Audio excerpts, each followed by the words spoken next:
Vauxhall in South London, an eclectic mix of inner-city building style and a suitable setting for a teaching challenge featuring one of the country's most distinctive architects, Gillian Horne. She's planning to teach architecture to a geography class. A lot of the projects that I enjoy designing are in fact schools, and so it's interesting to be here and able to come into a class and teach. I think probably what happens with the children here, well, with everyone around, that they don't realise they're living in a designed place and that they've forgotten to look. And I think a lot of what architecture can do and thinking about architecture is just beginning to open your eyes and see what's around you in a different way, and realising, you know, all the streets and all the houses and all the buildings they're passing have been designed by someone for a reason. Gillian will be hoping to deliver that eye-opening lesson at Lillian Bayliss Technology School, where Year 10 pupils are studying a subject that's been the topic of much debate amongst educationalists. Year 10's passionate geography teacher is Sian Kennedy. I think when you get somebody in from the outside, it really enriches their learning experience, and from a geography aspect, I think it's good for them to see how they can transfer the skills that they would develop in geography across into the field of work, because a lot of students don't know how they would use geography in the workplace or what kind of job it would get them. Geography seems to be one of these declining subjects on the curriculum. Every year there's a decrease in the number of pupils that are taking it for GCSE and A-level, and I just think it's really sad because it's such an interesting subject. It's so contemporary, so much stuff goes on in the news that kids are able to understand better if they've got a grasp of geography. And but unfortunately, this is a school that's suffering from it as well. We're not going to offer GCSE geography next year. We're doing a move into BTEC travel and tourism. And what teaching tips does Sian have for her guest teacher? I think when Gillian's teaching her lesson, she needs to make sure that she's got the attention of the students, that she doesn't talk when they're talking, because that's just a sign that they're not listening. A good way to get our students engaged is to use lots of visual things, because the literacy is a little bit low in this school, so they really respond well to photographs and things like that, and just to relax and have a good time. I have to admit I'm slightly nervous about going into a lesson of 14-year-olds. It's adolescent time, and perhaps some grumpiness and a lack of interest. But I hope that to be able to, you know, to switch their minds a little bit, perhaps about some of their preconceptions about architecture and architects, and to get them excited about it and feeling that they can participate. As Year 10 pupils begin to arrive outside the classroom, Sian and her guest teacher go through teaching materials for the lesson before the moment of teaching truth arrives.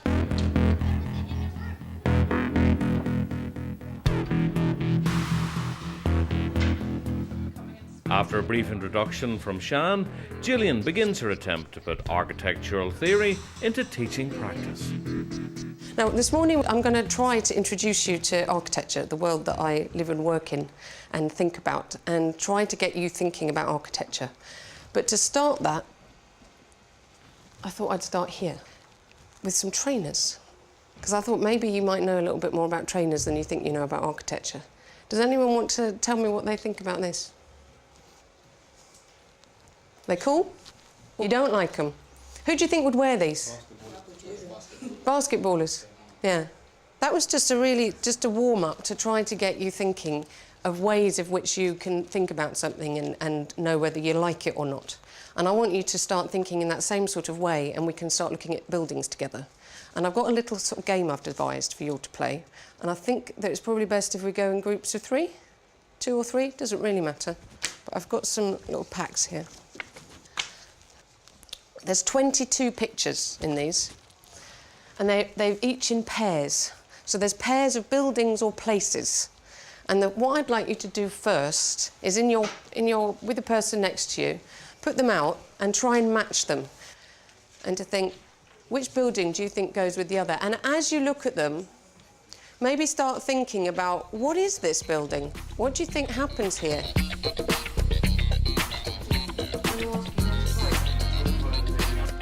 Where do you think, what might go with that?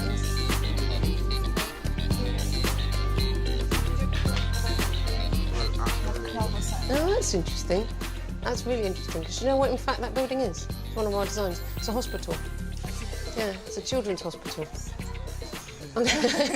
So you often can't tell We specifically designed to try and make it not look like a hospital, because who wants to go to hospital? I mean, no children want to go to hospital, do they? They want to go somewhere where they might actually think that's an exciting building. That's fantastic. I'm pleased that you've all put them into their pairs, and in a minute we'll see how well you've done in matching the buildings. And on the screen here, I've actually put up all the 11 building types that we've got here. And it might surprise you already seeing that we've got a mixture, that one of these buildings is a hospital. I don't know if any of you realise that. One, for instance, is an old people's home. And whether that surprised you, because none of them, to me, obviously look like somewhere where my granny might live. But before we actually go into what pairs with which, I'd first like to hear from you about what you think about some of the pictures and whether, for instance, you've got any favourites. Cyrus? This one stands out for me because it looks different than all the others. I'm going to show everyone else what that one is.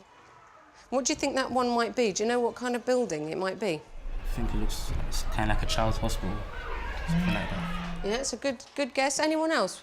What do they think that building might be? Could those be houses? Housing? Yeah, for old people. Yeah, you got it. Any thoughts about where it might be, this building?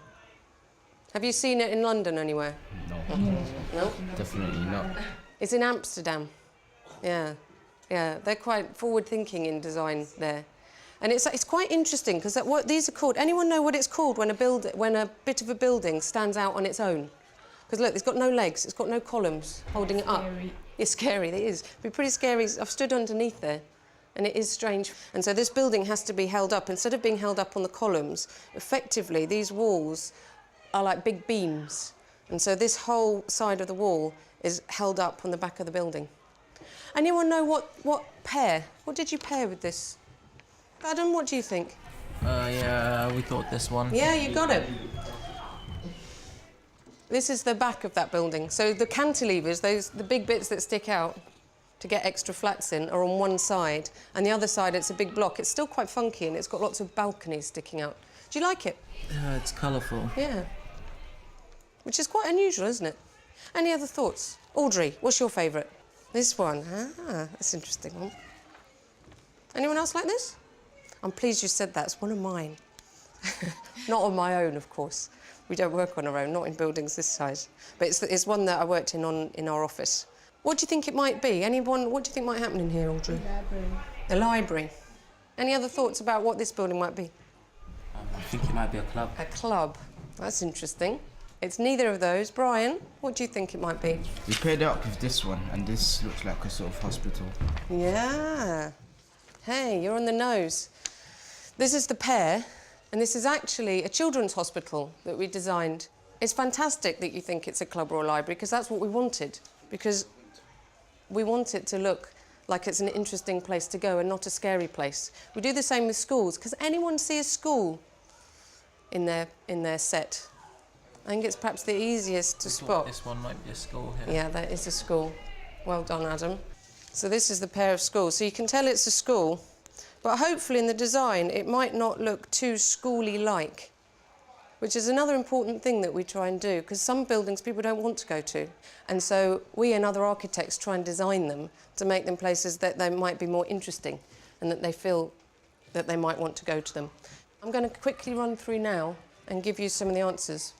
So this one is the club, and the outside of it is in fact that. It's a civic halls. It's Wolverhampton Civic Halls that in the office we refurbished and added on these new glass boxes to an old building. What do people think this one is? That looks weird. What's weird about it? The shape. Yeah, it's unusual, isn't it? We've also done this one. This is a school in Nottingham, and that's the outside of the school. I think most of you got that, didn't you? How about this one? Anyone know what this was? Max? Church. Church? No? It's good, interesting. Brian, what do you think? Is it a train station? Yeah. Do you know which one? Now revitalised, St Pancras Station, and that's it. So it's the new Eurostar terminal. Yeah.